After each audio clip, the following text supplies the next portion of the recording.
Welcome back to Imagination Station Network, and yet again we are blessed with another fantastic creative. So this is Drew, but before we start, Drew, how are you doing today? Not bad. Good. Yeah, just getting used to the changing weather. Yeah. That's good enough, man. I just think that people don't. You've heard me all before. I just think it's nice to ask people how we're doing today, because you never know. That might be the only time I get to speak to somebody today, so I like to do it. So, without further ado, so we only met the other day. So that's right, last Friday, yeah. Drew reached out, man, and came running, and I said, there's not that many people that take us up on the offer, so fair play to that, man. And I don't know why that is. I just think, I guess it's daunting. People don't really like seeing if it's real, because social media and all the other stuff is a minefield, man. So fair play, man. We went for a bite to eat.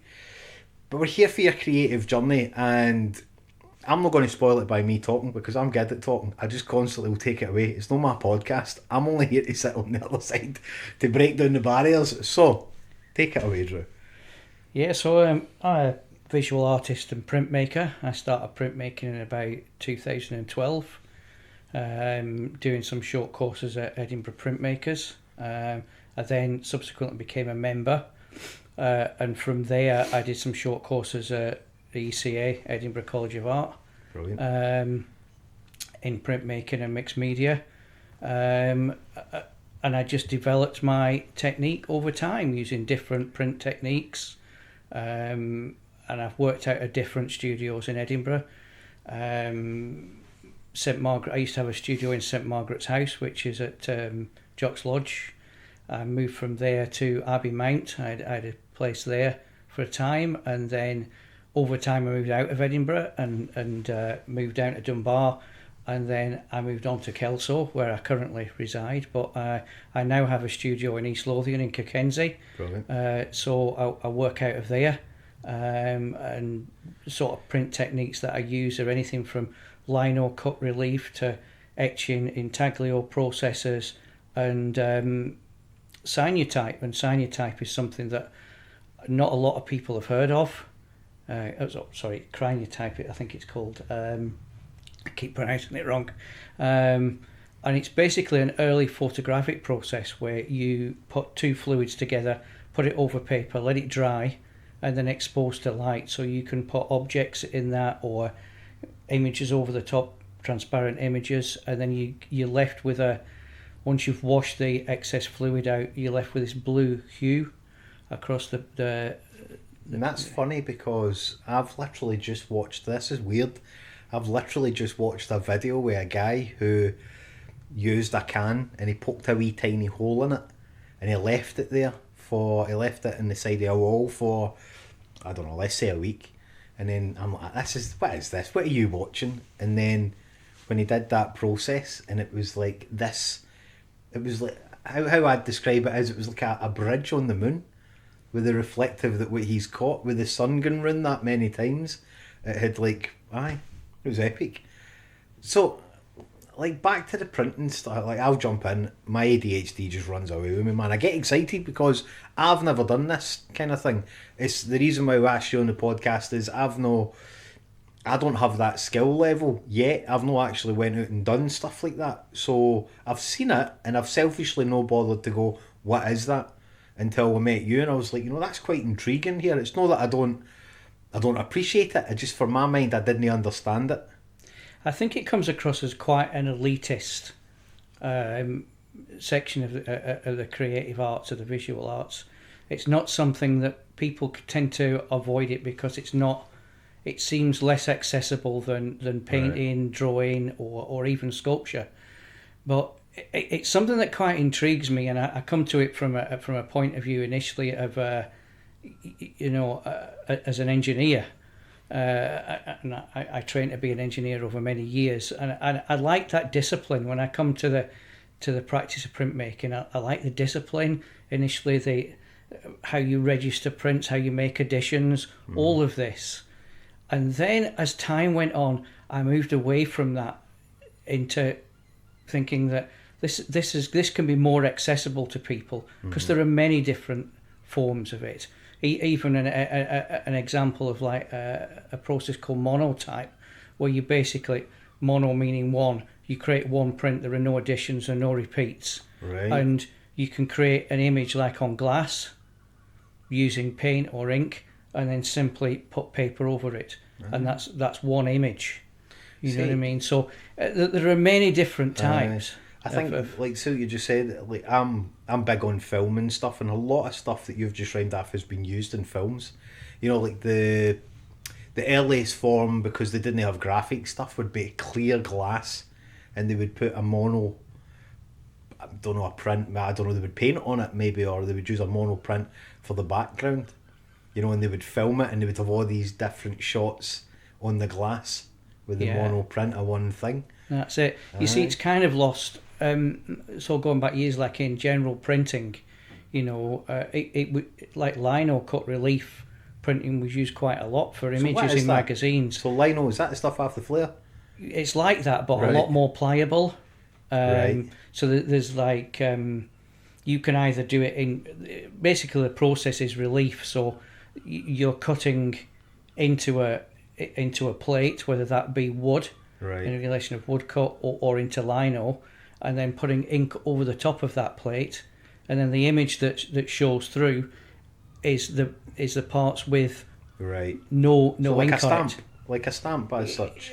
Kind of, yeah. Aye. Yeah. So because as soon as you say that, like, I was I'm the least expecting to be cheeky in the planet, but when you say that, is it the same stuff off the flare? Because in my mind, when I hear lino, because I don't know enough about this art form to be like, but it makes sense obviously when you're printing it, that it has to be slightly thicker than as you cut into stuff. it. Aye. So that's like the relief process, the intaglio process, which is like etching, many different types of etching. But that goes the other way, where you're rubbing ink into the groove that you've created, whether that by means of acid, where you cover the plate in a ground, and then you dip the plate in acid. It then obviously burns the lines into it, or dry point etching, where you're actually scoring into a plate. So there are all these different types.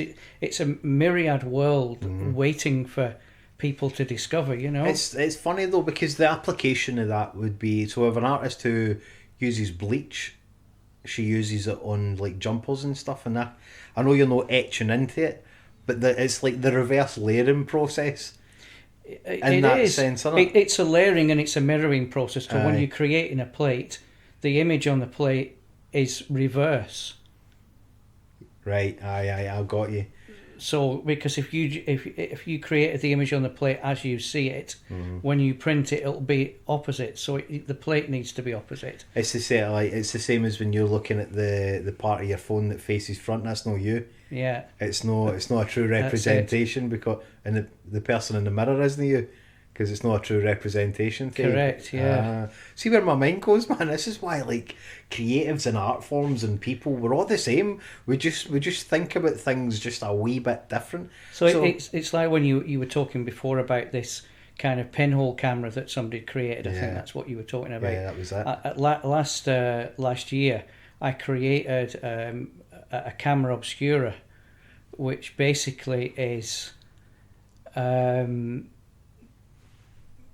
two box sections that slide in and out of each other with a film over the end, and that's creating a focus lens. Wow.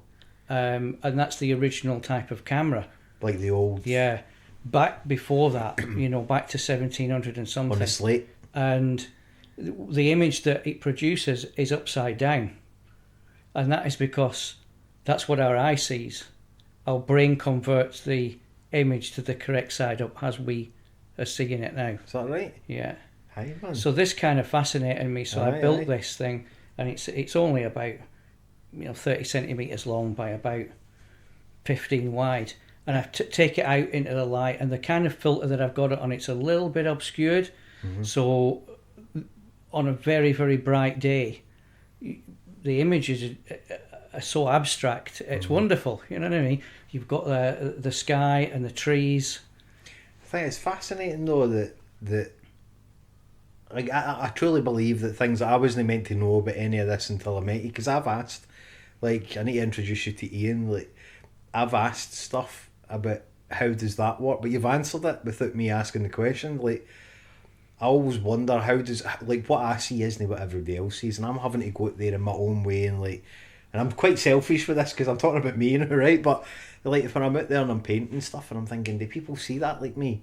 Like yesterday, I've seen something on my worktop that looked like a wee man's face looking back at me, and I'm thinking, if I tell people that, they're going to look at me like, listen, what's going on there? Well, I was making a fried egg and there was a wee man in my worktop looking at me. What? Whereas, you know, when you feel comfortable with artists and we talk about these things, there's a massive commonality there. There's a massive... And listen, message me if I'm wrong here, but there's a massive commonality with art forms. It's all the same... And I loosely say the same processes. Like we're always with the middle bit, the beginning bit, and the end bit, but we always the middle bit is slightly obscure and different in different art forms, isn't it? That's true, yeah. But how? Like I've got loads of questions, but I'm not. It's those. Well, like you were saying before, James, there about the images that we see, that we're all individuals and we all represent in our brains that differently. Mm-hmm. So there is a commonality between images that we all see, but I'm pretty sure that we don't all see it the same. No. We have a twist on that, you know. And I think that when people are constant, like, yes, there will be, like, the great artists. I think everybody compares a lot to the great artists of the world, right? You're a great artist, I'm a great artist, but they compare it too much to, like, what have we got up there? I think that's Raphael's that I've chastised on the wall there. But, you know, they compare them, but the art has changed that much that you cannot compare people to 1,000-year-old painting to what happens now in the world, and they're slowly trying to hold on to that art form as the only art form in the world. I think that's it, you know, and the world's moved from the days of modern art, you know. And I'm a huge fan of like abstract expressionism, Jackson Pollock, etc. All Pollock, that New York school. Jackson Pollock. But you know, we've gone through this phase of postmodernism, and now we're in this kind of, or we've been in this kind of phase for some time called metamodernism. I don't know if you've heard about that. And it really is this sort of toddling effect, and it doesn't just relate to art; it relates to politics and just the world that we're currently living in. That things just toddle back between art forms or politics from the past, and ideas are used but don't have any real relevance to us. And this guy come up with this term metamodernism to kind of describe the world in which we're living in now that really doesn't have any solid basis. And I became quite fascinated about this, read a couple of books about it, and it kind of answers a lot of questions as to where we are now and where do I fit in that. What am I doing as an artist in this world, right? I'm not here to mimic other people or you know, necessarily create my own genre. Well, it'd be great if I could do that, but I really want to. I came up with this term a few years ago. I want to sort of twist the mimetic convention, right? The mimetic convention is basically what we see and how we see things, right? And I wanted to create something that was between representation and abstraction, not either one of the two. And also be part of my journey. So besides being on a creative journey since that time, I've been on a journey since I went on a trip to an area of Scotland called Ardnamurchan. Do you know where that is, James? No. Right on the west coast of Scotland. They're basically the furthest point to the west you can possibly... Is it near No. I'm just shitting names at It's kind of like nearest big town, I suppose, is Fort William.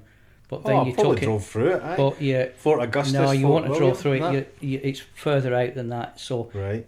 It's that's really out in its own. That's an old ground of mine, man. Fort William. Is it? Open, aye. So it's like really out on a peninsula. You know, there's a lighthouse at the end of this. You know, you're talking 30 odd miles, maybe 40 miles out to get to this point. Is it the White Lighthouse? There is a lighthouse there, yeah, right at the end. But it's very geological, that area, and there's actually a massive area They call it the Great Ukraine, and it's an extinct volcano. Right. And it almost appears when you walk into it that you're in an amphitheatre, right? And I stumbled across this place looking for places to sketch, and little did I know that place would hold a great deal of inspiration for me. And like from being there and finding a central point within this amphitheatre, it all came to me what I need. This was like a single point of origin for me, as I call it, that from there, this is my creative journey. This is where I'm going. All the work that I do from this point will be linked back to this place in some way. Brilliant. Right? And I come up with this and I thought, right, how do I formulate this?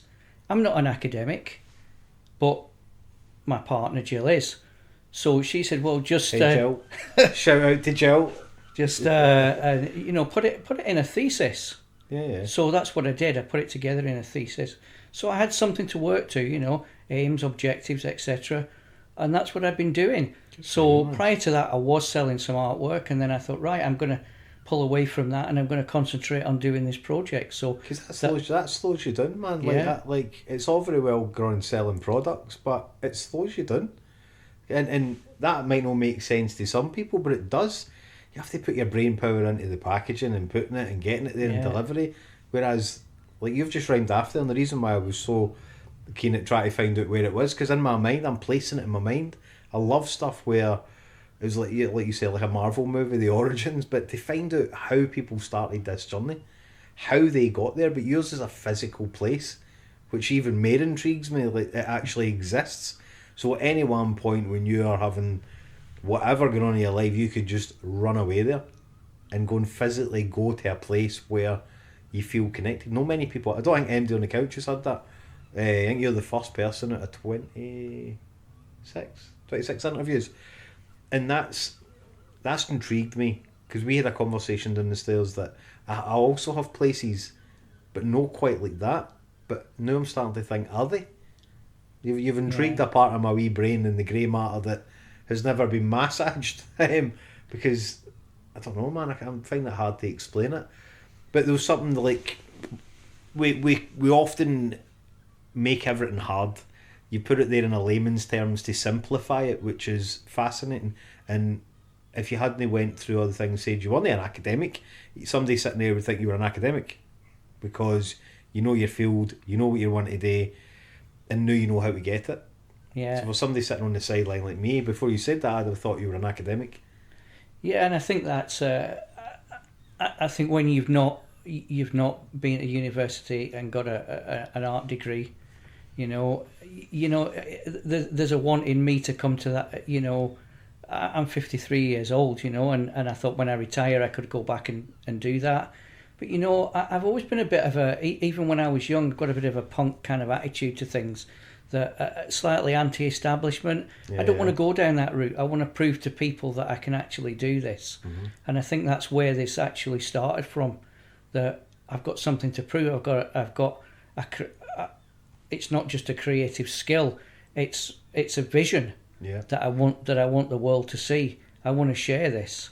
And it's your vision. Sorry, Kat, but it's your vision to show the world, and that's where a lot of people get confused with trying to put somebody else's vision through their own. And it's all right using somebody who's done something similar before as a catapult to get to your destination, as long as you compliment them. But a lot of people get stuck in that and get lost because they don't have their own mission.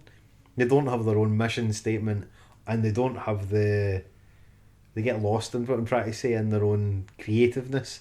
And I think it's so hard when you're using these kind of art forms not to be pulled into or you're just copying somebody, or you just what I mean.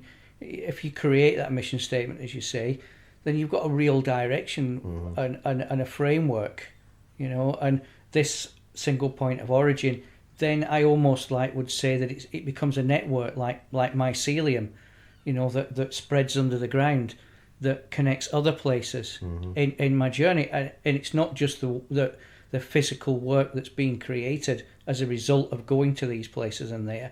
it's also my own journey in that. My physical journey, my mental journey, all about me is in that. So it's almost like process art as well, within the fact of physical art of creating something. So there's a whole lot in that. There is a bit, like, and I can only speak for myself, I don't speak for any other people. A lot of people, and again, I'm just shooting this out there, don't shoot the messenger, man. A lot of people never find that based on the reality that they've got.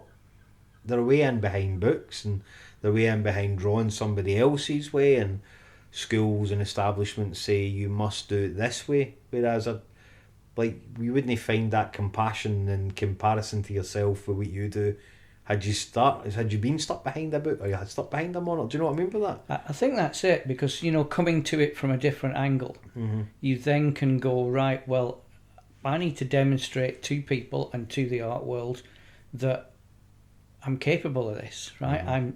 I've got something to say.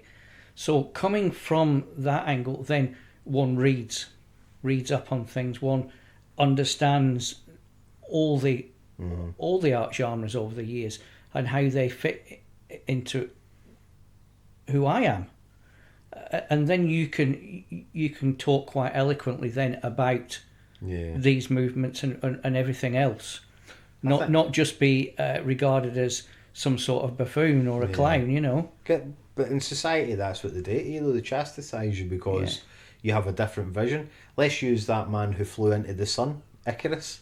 Do you know what I mean? And burnt his wings. Whether that was based on a real person, I have a lot in common with Icarus, man. It's like, and there's an argument there, he did technically fly into the sun, so he did complete his mission before he plunged. Do you know? And I like that.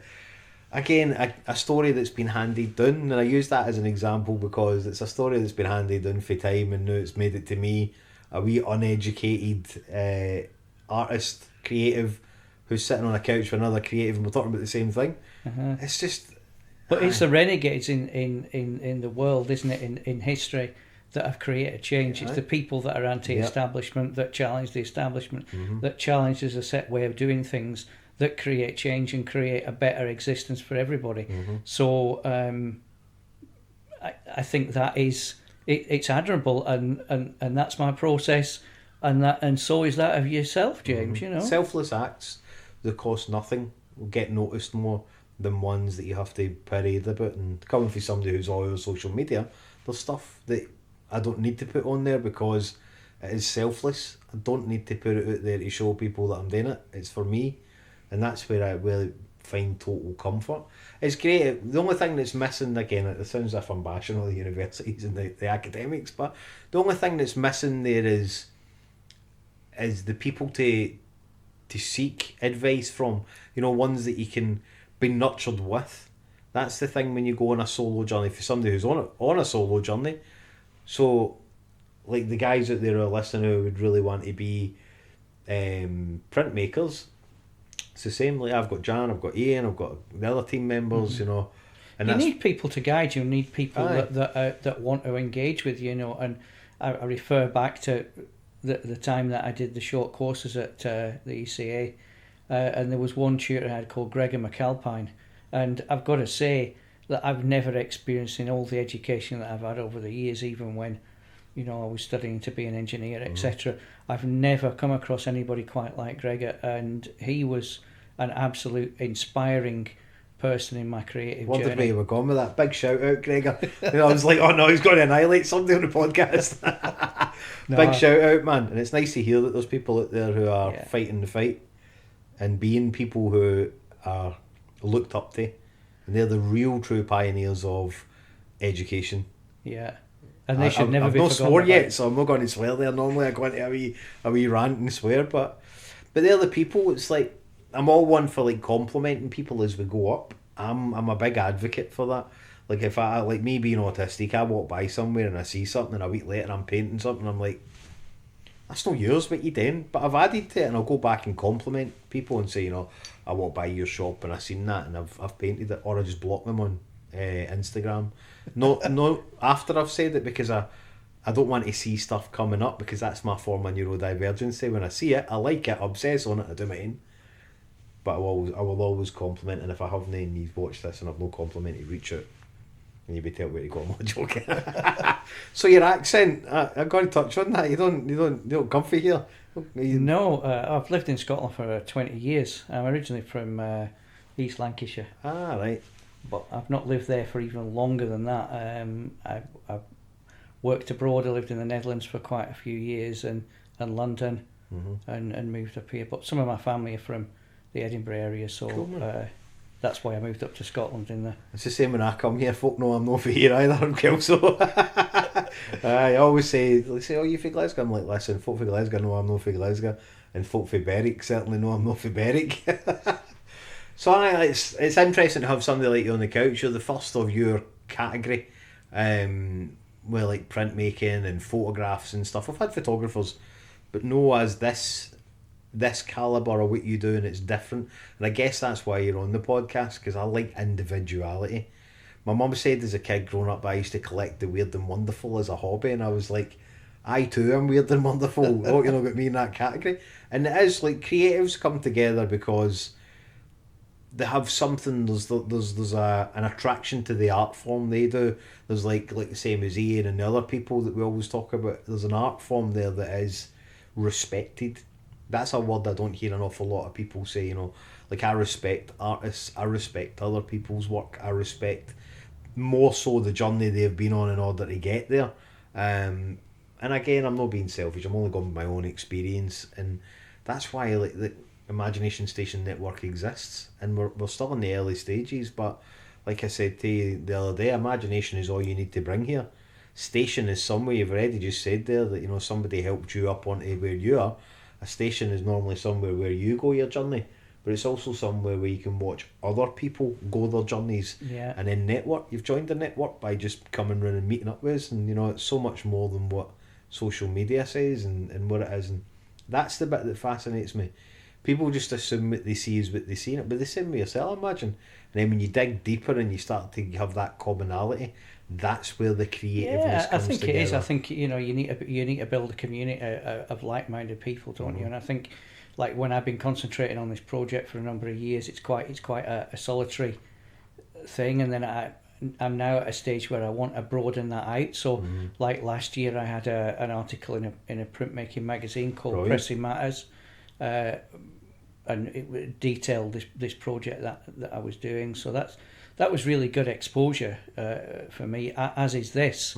And I'm now at a stage as well where I want to bring other people on this printmaking journey. I want people to discover it who wouldn't ordinarily discover printmaking or think it's elitist. Share the knowledge, man. Yeah. Share the passion. So I want to bring other people with me. And I think that's what it is, and that's one of my reasons for coming on today as well. Man. I want to build community, and I want to reach out to those people out there that want to learn something new and want to see a different side of the art world that they've probably never seen before. We can get caught up in that one art form, that one thing that you're good at. But we always say, you know, nothing grows in the comfort zone, and it's true. Nothing does grow in the comfort zone, and that includes friendships, creativeness, and think about, you've just rhymed off something that we've been working along for the last 5 years, and it isn't easy to create communities and people, because no everybody's as true what they say. But when it comes to like sharing the knowledge and sharing all that stuff, that's the biggest gift we can give it to the world. It truly is. I'm all talking about, you'll be sick of hearing me, but the hypothetical fire. A wee table, two guys sitting on a couch talking about a creativity and talking about the journey, and that's for me is what it's all about. It's about being able to have something that we can share to the world when we thought we had nothing. And that's what it is, man. It is. So we'll probably take a wee break there, and then we'll jump back in. Aye, we'll take you alright with a wee break. Aye, that's fine by me. Aye. So we'll be back. You'll no notice. I'll just do my wee. So here we are, man, we're back. You'll no notice that, you'll just see my wee magic click, you know. So we've been having a wee shooting the breeze and sorting the world out while we were in that wee millisecond. But so Drew, it's a fascinating creative journey you've had. But I think we should now touch on, where can the guys find you? I'm terrible, by the way, at this part. Is like, where can they find you? What's the plug? before we So start. what I've not said already is that I go by this name of SkerryPress, right? Right. So several years ago I started creating artist books, which are an amazing, versatile art form, like my prints in miniature basically. So I created this to be known as something that I thought would, including press in the name, because I was making these books. So that obviously a Skerry is an uninhabited island, predominantly on the west coast of Scotland. So I put Never the two knew that. That's put the the West the Coast. two names together. So my actual website is SkerryPress at Ah, wordpress.com, so people can find me there. I'm not on I'm on Pinterest, but I'm not on any of the socials at all. cool. Apart from that, I have a very big dislike of socials, which now I'm finding a little bit weird because I'm trying to now promote myself. Yeah. I'm wanting to promote print more. So how do I do that without engaging with Instagram and Before Facebook? I asked myself the same question before I started. So I'm not this willing one. to go down that rabbit hole for myself, but I am. Very expensive if you get somebody else to do it for you, so you maybe change your mind. Yeah. Or you were like, oh, hold on, man, I'm quite into that. Aye, it's expensive to get social media managers. I think they're about £140 an hour. But hey, So man, if you Google SkerryPress, you'll come. so up let's with spell that out, and I'll try and put it in the comments. Is it SkerryPress Yeah, correct. .com? No, .wordpress.com. .wordpress.com. That's too many for me. But to if you spell if it, you but- just Google SkerryPress, there's nobody else got that name, Right. and it'll clearly link to my name. And there's several images that come up in a search of Cool. my work. So Tell them we sent you when you come, so we know you're watching. I just think when people have got avenues to find their work, man, there's a certain element of people are attracted to the person, their personality, their how they speak, how they walk. I don't know, but then they look for the art and they're like, oh, because I've seen it. They're like, oh, you're an artist. And I'm like, aye. What makes you think I wasn't it? They're like, Yeah. oh, I thought you were a social media guy, and I'm like, no. And then I try not to get that whole, hey, what do you mean? Did you not find me? I think it's a case of like marrying the two up together, isn't it? Aye, That's one aye. of the reasons for doing this Well, today as well. Is people can see me. This is the character. This Yeah. is me, right? And they go and look at my artwork, or they might know my artwork already. Oh, but don't actually physically know who I am. Yeah. Oh, I can see how the two things can come together. The visual and just me talking as well. Because there is a lot of people out there who are, I don't know how they've managed to do it, but they've managed to go with it. Is it a synonym? Is that what they call it? A name that isn't their pseudonym. names. A pseudonym. That's it. Yeah. I was thinking that was cream. pseudonym. And I don't know how they managed to stay off the radar and manage to do what they're doing. But I don't know. I imagine it's promotion or promoters. So maybe I should go under a pseudonym. I've actually toyed with that idea myself, but Aye. I've not. I'm not willing to release that to the world yet. I thought that I might at some point just, start marketing my work under a different name Yeah. or sections in my work. But It's I've not tough though, because a lot of people we've got. By the way, if you I'll plug myself here. If you haven't been on the new TikTok page, we have Imagination Station Network because we couldn't fit it all in. I've missed that letter out. And with that, we don't have a picture of me on the picture. It's a picture of the couch and stuff, and it's people will only just go and add something they don't see a face on. Like I've done loads. I'll share knowledge with you if you need it, but it's like I've done loads of doing rabbit holes, and if they don't see a face to the actual, it's like a catch-22 in it. We want our work to be the voice, and we don't want recognition for that side of it. And then you need to marry, like you say, marry it in the middle. It isn't easy, man. Yeah. Faceless things, aye. In a world where we just want to create as well, innit? That's it. So, But as I say, I'm on that journey where I want to reach out and I want to sort of show people the world of print. So I'm good for you, man. So from my studio in Kirkensey in East Lothian, I'm trying to sort of get off the ground of running some small print workshops. Cool, man. So is it a visitable workshop? Well, it's in my studio there. On my website, there's a page advertising that those sort of workshops. So Brilliant, they're sort of marketed as £55 for a day, Brilliant. which is like 5 hours or so. And I wanted to start off with a process called coleograph, which is basically, it's very much a collagey kind of print process, where you build a printmaking plate of found objects, bits of card, this kind of thing, to create the relief in the print, and then ink it up and press it. You come up with some amazing things, and it's a real easy introduction for people. Brilliant. So it's kind of got crafty elements to it, collagey elements, and then it's got the whole, it's bringing people into that world of print, and then I hopefully want to go on from there and run other classes in, like especially in cyanotype, as I say, which I'm really, that's my main buzz. Brilliant. Really. Well, I'd never heard of all this stuff, man, so you're obviously, you know your stuff, man, and it's like getting that people. So if you're intrigued and you want to know more about this, man, get on the website and find out. That's a decent price for a workshop, £55 for 5 hours. Yeah. That is a decent I mean, aye, we need to put our prices up listening to yours. 5 hours though, I don't know if I can dedicate 5 hours. That might just be an introductory price. I might just whack it up by 20%. But it's a good price, man, and I've done a lot of research into like classes and how much they spend, so that's in the middle, which is decent. Yeah. So what can they expect if they were come to the workshop with you? Well, they're sort of geared for a maximum like four people, so I can they kind of bespoke to that group, and I can spend the time with the individuals. So all materials would be provided. There'd be tea and coffee, refreshments provided, and there'd be a meal break. But they'll get a full introduction from the whole process right through to creating a finished piece. Brilliant, man.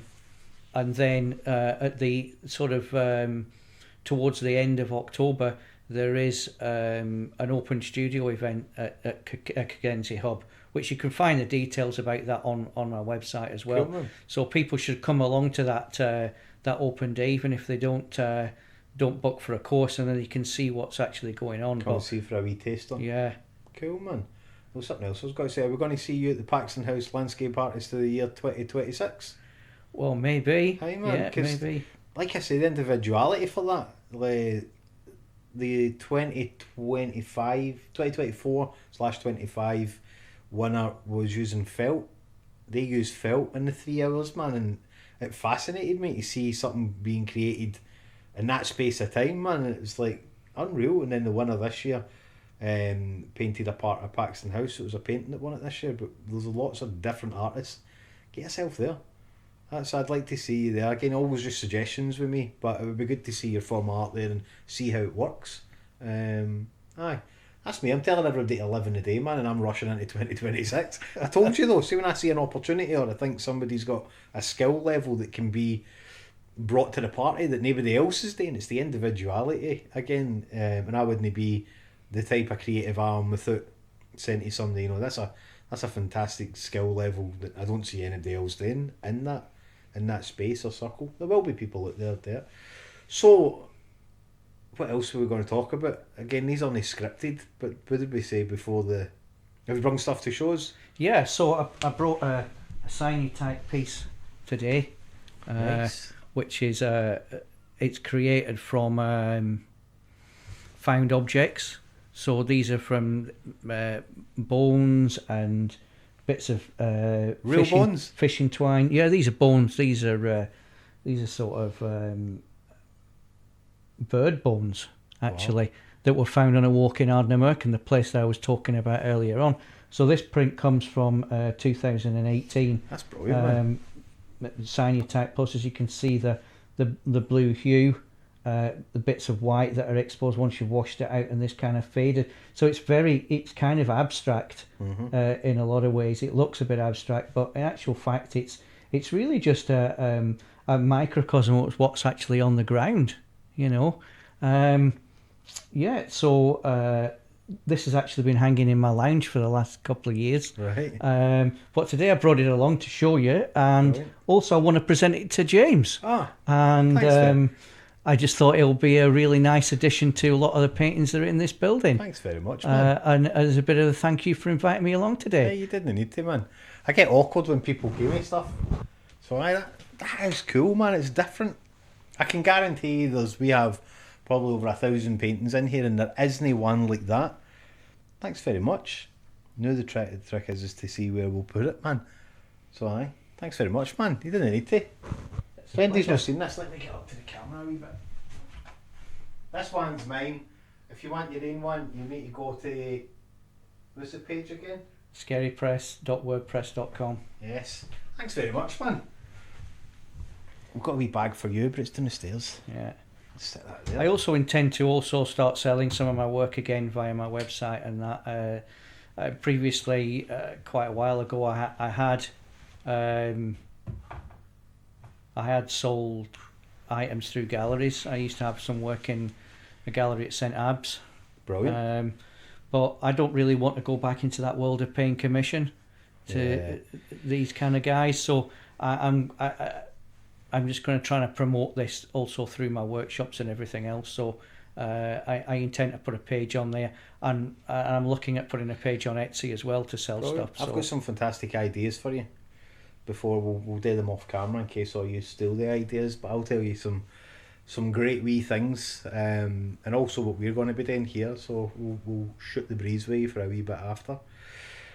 But I think that's us, man. I could sit here all day. We'll sit and shoot the breeze for a wee bit after this. But thanks very much for your time. Like I say to everybody, to come and give your time to somebody who you don't really know and meet in the middle is fascinating. When I started, this isn't how this started out. It wasn't always meant to be like this. It just transpired, and I'm glad you came along.